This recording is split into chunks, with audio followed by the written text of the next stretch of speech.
On va parler Canada.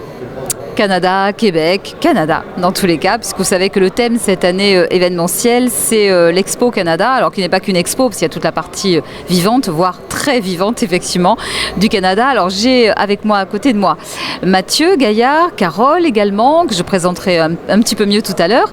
Alors Mathieu Gaillard qui a créé cette Expo Canada. Quelle belle idée! Oui, tout à fait. Donc chaque année, la Foire de Montluçon met une exposition à l'honneur. Cette année, c'est le Canada. Donc une exposition conçue sur plus de 1200 mètres carrés, à travers tout un parcours pour raconter et faire vivre l'histoire de ce pays qui est le deuxième pays le plus vaste du monde. Ah oui, carrément, c'est vrai qu'on n'a pas du tout la notion de ça. Le deuxième plus vaste pays du monde, ça se chiffre en quoi si tu as les... Non, c'était la question piège. Non, voilà, non, c'est un pays qui est très grand, surtout par rapport... C'est 4 fois plus grand que la France. Oui, c'est ça ce que j'ai dit. 4 fois plus grand que la France, déjà c'est pas mal, effectivement. Hein. Ah ben, on va le faire dire à Carole. Oui, c'est 4 fois à 5 fois plus grand que la France en superficie. Alors Carole qui est québécoise, au cas où vous ne l'auriez pas forcément bien entendu, hein, évidemment. Donc pour parler un petit peu de cette expo d'abord, Mathieu, qu'est-ce qu'on y trouve ? Donc cette exposition, on a voulu la concevoir comme un circuit, comme un parcours, avec différents univers qui permettent de raconter l'histoire du Canada. Donc on a une première partie qui est plutôt consacrée donc, à l'histoire de ce pays qui est, on va dire, le pays le plus français des États d'Amérique. Donc du coup, de l'époque amérindien aux découvertes avec Jacques Cartier à aujourd'hui. On parle de ces milliers de soldats canadiens qui sont partis en France pendant la Première et la Seconde Guerre mondiale. On a un espace consacré à la ruée vers l'or, qui est sûrement une des histoires les plus fascinantes de l'histoire du Canada. Avec ses Pardon, c'est vrai qu'on a tous été bercés par ça, entre le film de Chaplin. Exactement, c'est cette histoire de ces Canadiens qui sont partis au nord du pays, dans le Klondike, qui a inspiré le film de Charlie Chaplin, La ruée vers l'or. Donc on a reconstruit un petit peu l'univers de Charlie Chaplin, et à l'intérieur de cette maison, on raconte tout ce travail des chercheurs d'or. Après on parle de la trappe, de la faune, de la flore. On a un espace consacré au sport avec la présentation d'une motoneige, des sports, ce qu'on appelle au Canada les sports d'été, les sports d'hiver.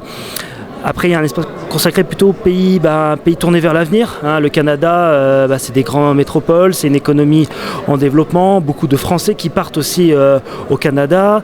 Et puis après, tout un village d'animation avec toute une délégation de Canadiens et Québécois qui animent cette foire pendant 10 jours. Et je crois que c'est aussi ça qui plaît énormément, parce que c'est vrai qu'il y a vraiment une chaleur, une joie de vivre que l'on ressent. Il y a la musique aussi. Tiens, on n'a pas parlé de la musique d'ailleurs.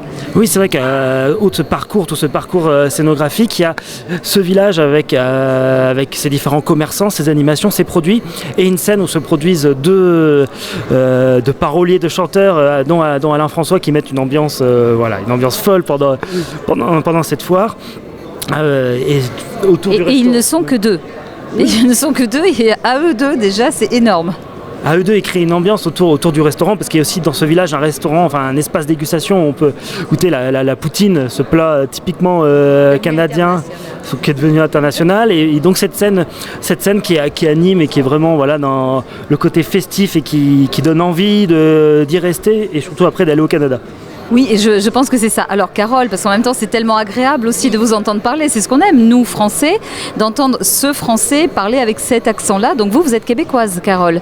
Oui, c'est ce que ma mère me dit, je suis vraiment québécoise. Je suis née au Québec. Et oui, et on est très heureux d'être ici parce que c'est un peu la même mentalité qu'on retrouve.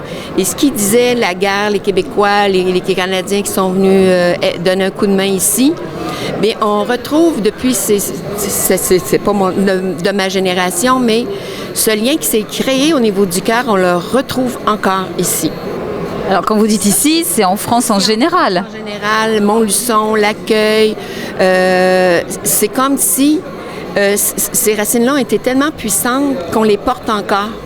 Et même nos enfants les portent encore. Alors, c'est toujours agréable de venir ici en France, faire découvrir nos produits d'érable, venir festoyer ici. Parce qu'effectivement, Alain François avec son violon, c'est aussi votre folklore. Parce qu'il y a des gens qui chantent et ils disent mais c'est notre folklore aussi. Et qui sont contents de retrouver cette alliance-là. Exactement. Alors, pour parler des produits, parce que vous en avez amené quelques-uns ici, hein, ça c'est votre ration quotidienne? J'ai vraiment fait une folie. J'ai emmené le 4 gallons, mais ça fait rire les gens quand je leur dis, moi, que j'en consomme 2 par année, jusqu'au printemps. Mais je ne le bois pas, mais je cuisine qu'avec le sucre d'érable. Parce que le sucre d'érable, ce que les gens ne savent pas, c'est que 75% de la production, c'est au Québec. Et c'est seulement au printemps que ça dure à peu près 3 à 1 mois. Et l'arbre se dégèle avec le soleil et l'eau va monter dans le tronc de l'arbre et va se sucrer naturellement avec le sucre de nos érables. Et on fait un petit trou, pour ceux qui ne comprennent pas juste comment on cueille le produit, comment on travaille le produit. On fait un petit trou et là, le soleil va gonfler l'arbre, il va libérer l'eau d'érable et on va la faire bouillir dans des grandes pannes de stainless et on va évaporer l'eau pour aller chercher juste le sirop d'érable. L'eau est consommable aussi. La beauté de la chose, quand je dis c'est très nutritif, l'eau d'érable, pour que les érables poussent bien, ça prend des sols très riches en minéraux, en oligo-éléments. Et cette eau-là est gorgée de vitamines et de minéraux. Les femmes enceintes peuvent la consommer avant d'aller accoucher. C'est génial parce que c'est la seule eau qui passe la barrière cellulaire par osmose. C'est une eau qui est filtrée, c'est comme de la soie quand on la boit. Et cette eau-là va nourrir la cellule. Il n'y a pas d'eau sur cette planète qui fait ce travail-là. Puis, mais moi, on ne l'arrête pas. Carole, elle est passionnée. Elle est passionnée. Alors, il va falloir parler dans le micro parce que sinon on ne va pas vous entendre. Donc ça va être moins drôle. Moi, ce que j'aimerais aussi évoquer, bon, il y a plein d'autres produits. Il y a les biscuits, il y a les whisky aussi, bien sûr. On a les bières. On est rendu presque tout près de 300 microbrasseries au Québec pour fabriquer des bières. Alors, on est des bons producteurs de bières aussi, des bons producteurs de whisky. Et nous, on est comme Obélix, on est tombé dans la potion magique, fait qu'on met du sirop d'érable dans tout, presque tout. Il y a juste pas dans la poutine. On n'en met pas dans notre bain non plus. Mais on est vraiment fou comme ça. On en met assez régulièrement dans beaucoup de produits. Vous dites pas dans la poutine, mais je vous dirais que oui, c'est arrivé qu'on en a mis. Les oignons caramélisés à l'érable avec du bison, c'est délicieux et on le met sur la poutine. Bon, alors ce qu'on peut dire pour résumer, c'est qu'il ne vous reste que aujourd'hui, samedi, dimanche, 3 jours pour aller faire un petit tour au Canada, goûter tout ça, le sirop d'érable, la poutine, les biscuits. On a voilà carrément le livre de recettes, il y a tout. Un petit mot de conclusion, je sais pas, Mathieu, Carole.